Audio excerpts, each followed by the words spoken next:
കലാപത്തിന് പിന്നിൽ കളിച്ചവരുടെ പേരിനൊപ്പം രാജിക്കത്ത് മേശപ്പുറത്ത് നോക്കുന്ന വെല്ലുവിളിച്ച് അങ്ങക്കാരെങ്കിലും സംശയമുണ്ടോ? ഉണ്ടെങ്കിൽ അത് തുറന്ന് പറയണം സാർ. തെളിവ് കിട്ടട്ടെ. മുഖ്യമന്ത്രിയും അങ്ങും തമ്മിലുള്ള പടലപ്പിണക്കമാണ് കലാപം നിയന്ത്രിക്കാൻ കഴിയാത്തെന്നും ഈ മന്ത്രിസഭയിൽ ഒരു യുവദാസ് ഉണ്ടെന്ന് പറഞ്ഞതും അങ്ങും തമ്മിൽ എന്തെങ്കിലും ബന്ധം? അത് അങ്ങയോട് ചോദിക്കണം. അപ്പോൾ അതിൽ വാസ്തവമുണ്ടല്ലേ സർ? എഴുതിക്കോ, പത്രം കൂടുതൽ ചെലവാകും. സ്വന്തം മണ്ഡലത്തിൽ ഒരു കലാപം നടന്നിട്ട് അതിലെ പ്രതികളെ പിടിക്കാൻ കഴിയാത്തത് അങ്ങയുടെ മൗനാനുവാദത്തോടെയാണെന്നുള്ള പ്രതിപക്ഷാരോപണം.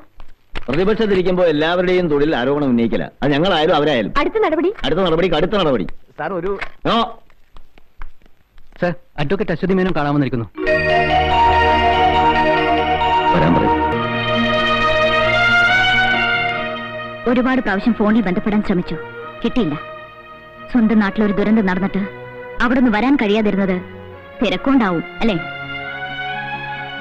ഞാനൊന്ന് വന്നതുകൊണ്ട് മാത്രം തീരുന്ന പ്രശ്നങ്ങളല്ലല്ലോ അവിടെ. അങ്ങ് വരേണ്ടതായിരുന്നു. ഒരുപാട് നിരപരാധികൾ വീണ്ടും വീണ്ടും അവിടെ ക്രൂശിക്കപ്പെടുകയാണ്. കലാപം നടക്കുമ്പോൾ കയ്യും കെട്ടി നിന്ന പോലീസ് നിരപരാധികളെ കയ്യാമം വെക്കാനും പീഡിപ്പിക്കാനും മത്സരിക്കാനിപ്പോൾ. എത്രയും പെട്ടെന്ന് ഒരു പരിഹാരം കാണണമെന്ന് പറയാനാണ് ഞാൻ വന്നത്. അല്ലെങ്കിൽ ഒരിക്കലും അങ്ങേക്ക് സ്വന്തം നാട്ടിൽ കാലുകുത്താൻ കഴിഞ്ഞെന്ന് വരില്ല. അശ്വതി എന്തറിഞ്ഞിട്ടായി പറയുന്നത്? പോലീസിന്റെ ഭാഗത്തുനിന്ന് ദയവായി ഇനി അത് പറയരുത്. പോലീസിനെ നിലയ്ക്ക് നിർത്താൻ അങ്ങ് തന്നെ ശ്രമിക്കണം. അല്ലെങ്കിൽ ചങ്കൂറ്റുള്ളവരെ കണ്ടെത്തി അവിടെ പോസ്റ്റ് ചെയ്യണം. അങ്ങയ്ക്ക് വേണ്ടി, അങ്ങയുടെ വിജയത്തിന് വേണ്ടി രാപ്പകലില്ലാതെ കഷ്ടപ്പെട്ട നൂറുകണക്കിന് പ്രവർത്തകരിൽ ഒരു എളിയ പ്രവർത്തകരുടെ റിക്വസ്റ്റ് ആണിത്. ഇക്കാര്യത്തിൽ എനിക്ക് യാതൊരു വേദനയുമില്ലെന്നാണോ നിങ്ങളൊക്കെ കരുതുന്നത്? അശ്വതി, രണ്ടു മതവിഭാഗങ്ങൾ തമ്മിലാണ് ഏറ്റുമുട്ടിയിരിക്കുന്നത്. അവിടെ മതനേതാക്കൾ പരസ്പരം വെല്ലുവിളിച്ചുകൊണ്ടിരിക്കുകയാണ് ഇപ്പോഴും. ഈ ഒരു അവസ്ഥയിൽ എങ്കിൽ ആദ്യം വെല്ലുവിളി അവസാനിപ്പിക്കണം. അതിന് അങ്ങയ്ക്ക് ബാധ്യതയുണ്ട്. ക്ഷമിക്കണം. അങ്ങയിൽ ഇപ്പോഴും വിശ്വാസം അർപ്പിച്ചു കഴിയുന്ന ഒരുപാട് പേരുണ്ട് അവിടെ. അവരെ നിരാശരാക്കരുത്. വരട്ടെ.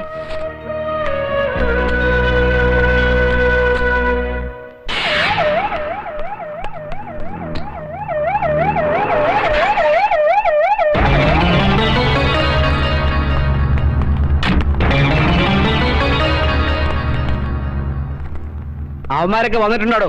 ആ GK കൃഷ്ണൻ, ഖാദർ സാഹിബും ഒക്കെ. സർ, മിനിസ്റ്റർ ഇപ്പൊ എത്തും. കിട്ടുന്നത് വാങ്ങി പോക്കറ്റിൽ വെച്ചോണം. സാറ് പറഞ്ഞ പോലെയൊക്കെ തന്നെ ഞാൻ. അങ്ങാടിയെ തോറ്റതിന് അമ്മയോടാ കളി. കേൾക്കാനോടും എല്ലാം കേൾക്കാൻ തയ്യാറായിക്കൊള്ളണം. അതിന് ഞാൻ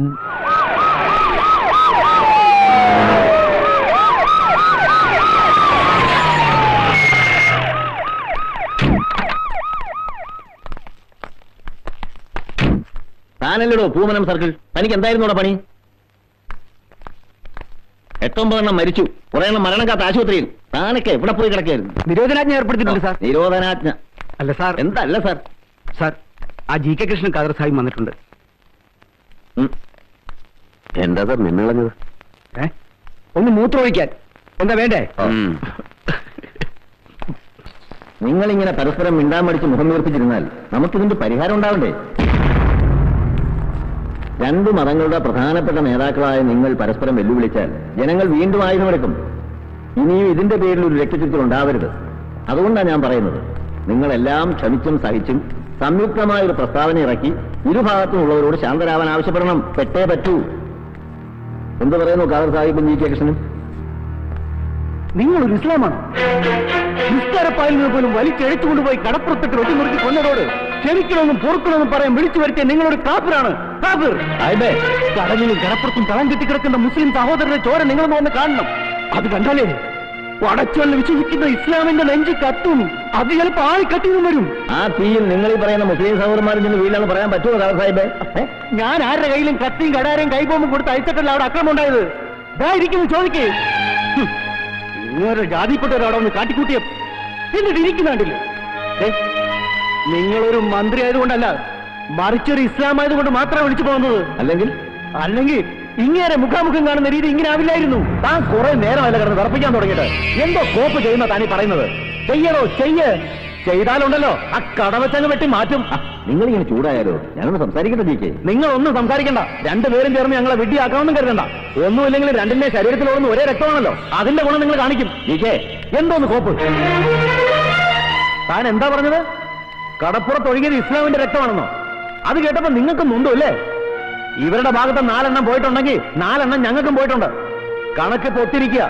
അത് തെറ്റിക്കാൻ വല്ല ഉദ്ദേശം ഉണ്ടെങ്കിൽ അതൊക്കെ കഴിഞ്ഞിട്ട് മതി മധ്യസ്ഥം.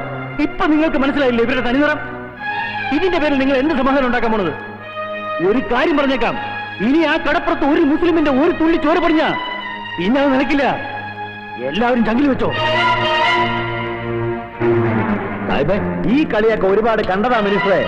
സ്വന്തം ജാതിക്കാരനോട് മുഖം കറുത്ത് സംസാരിക്കാൻ നിങ്ങൾക്ക് പറ്റില്ല. ജയിക്കുന്നെങ്കിൽ ചുളിവിൽ അവരങ്ങ് ജയിച്ചോട്ടെ. തോറ്റു കൊടുക്കാം മിനിസ്റ്ററെ, പക്ഷെ അതിനു മുമ്പ് ഇതിന് മേലോട്ടങ്ങ് പോണം.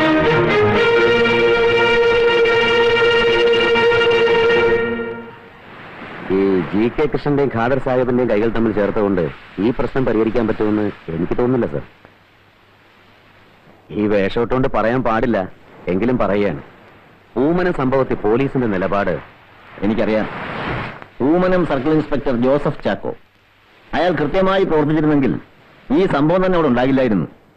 എന്നിട്ട് ഇപ്പോഴും യഥാർത്ഥ കുറ്റവാളികൾ ആരാണെന്ന് കണ്ടുപിടിക്കാനോ സൂചിപ്പിക്കാനോ പോലും അയാൾക്ക് കഴിഞ്ഞിട്ടില്ല. അതെ സർ, എനിക്കും സംശയമുണ്ട്. അന്വേഷണ ഉദ്യോഗസ്ഥൻ എന്ന നിലയ്ക്ക് അയാൾ പറയുന്നത് വിശ്വസിക്കാൻ മാത്രമേ പലപ്പോഴും ഞങ്ങൾക്ക് കഴിയൂ സർ. അതുകൊണ്ട് അവിടെ ഒരു അഴിച്ചുപണി നടത്തിയ താൻ ഉദ്ദേശിക്കുന്നത് എത്രയും പെട്ടെന്ന് അവിടെ മറ്റൊരാളെ പോസ്റ്റ് ചെയ്യണം സാർ. സാറ് സമ്മതിക്കുമെങ്കിൽ ഞാൻ ഒരാളുടെ പേര് പറയാം. നീതി നിഷേധിക്കുന്നവന്റെ നട്ടല്ലടിച്ച് കലക്കാനും ആ കയ്യിൽ നിയമത്തിന്റെ വിലങ്ങിട്ട് പൂട്ടാനും നെഞ്ചുറപ്പുള്ള ഒരുത്തൻ ഡിപ്പാർട്ട്മെന്റിൽ ഉണ്ടായിരുന്നു. One mister Amarnath. ഇവിടെ എന്താ കാര്യം?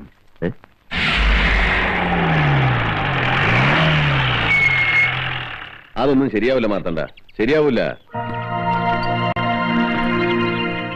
ഇവിടെ ഇപ്പൊ വീട്ടുകാരും കൃഷിക്കാരും ഒക്കെ നോക്കി നാട്ടുകാരോട് ഉള്ളതില്ലാത്തതൊക്കെ പറഞ്ഞുകൊണ്ടിരിക്കുമ്പോ ഒരു സുഖമുണ്ട്. അത് കളഞ്ഞു വിളിക്കാൻ ഞാൻ തയ്യാറില്ല. നീ ചെന്ന് പറഞ്ഞേക്ക്. ആത്മാർത്ഥ സുഹൃത്താണ്, ഒപ്പം കളിച്ചു വളർന്നവരാണ്. ഞാൻ പറഞ്ഞാൽ എന്തു അനുസരിക്കും എന്നൊക്കെ മന്ത്രി എടുത്തും ഡിവൈഎസ്പി എടുത്തും വീരവാദം മുഴക്കിട്ട് വന്ന് ഞാനിപ്പോ വിഡ്ഢിയായി. അതെ, ആണും പെണ്ടും കിട്ടവന്റെ മുമ്പിൽ നട്ടലും വളർത്തിയൊന്നും നക്കാപ്പിച്ച കാശിന് ജോലി ചെയ്യാൻ എന്നെ കിട്ടില്ല. ഇനിയിപ്പോ ദൈവം തമ്പരാ വന്ന് പറഞ്ഞാലും ഞാൻ എന്റെ തീരുമാനം മാറ്റാനും പോകുന്നില്ല. കാപ്പിടിക്കാം. ചുരുങ്ങിയ കാലം കൊണ്ട് ഒരുപാട് ശത്രുക്കളെ ഉണ്ടാക്കിയവനാ ഞാൻ. എന്തുകൊണ്ടാണെന്നോ, ഇട്ടിരുന്ന യൂണിഫോമിനോട് നീതി കാണിച്ചതുകൊണ്ടും ഈ മനുഷ്യന്റെ മകനായി ജനിച്ചു പോയതുകൊണ്ടും. ആ ഓർമ്മ നിനക്കുണ്ടായിരുന്നെങ്കിൽ നീ ഇത് പറയില്ലായിരുന്നു. ഡിവൈഎസ്പി മാധവൻ സാറിന്റെ പേര് കേട്ടാ കോരി തിരിക്കുന്നവരാ ഞങ്ങളൊക്കെ. ആ വലിയ മനുഷ്യന്റെ ധീരതയും കർത്തവ്യബോധവും ഈ മകനും ഉണ്ടാവുമെന്ന് കരുതി. അതാ എനിക്ക് പറ്റിയ തെറ്റ്.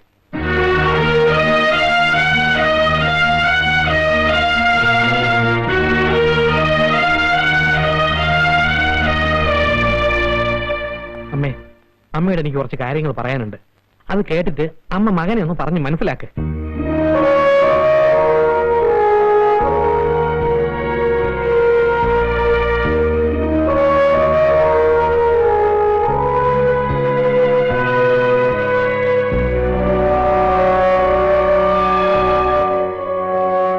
മോനെ, എന്ത് തീരുമാനിച്ചു?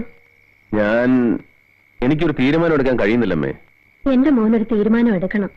മാർത്താണ്ഡൻ എന്നോടും പറഞ്ഞ ചില കാര്യങ്ങളൊക്കെ കേട്ടിട്ട് കണ്ണു നിറഞ്ഞുപോയി. ഇതൊന്നും എനിക്ക് അറിയാഞ്ഞിട്ടല്ലമ്മേ.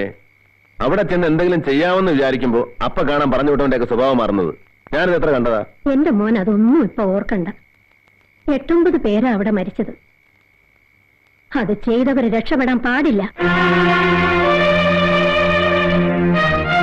കുറ്റം ചെയ്തവരെ കണ്ടുപിടിക്കണം. എന്റെ മോൻ അതിന് കഴിയുമെന്ന് എനിക്ക് നല്ല വിശ്വാസമുണ്ട്. അമ്മ കാര്യമായിട്ടായി പറയുന്നത്. കുറെ പാവം മനുഷ്യർക്ക് നീതി നേടിക്കൊടുക്കാനല്ലേ നിന്നെ വിളിക്കുന്നത്. ഒന്നുമല്ലെങ്കിലും നാടിനു വേണ്ടി പൊരുതി മരിച്ചൊരു അച്ഛന്റെ മകനല്ലേ നീ?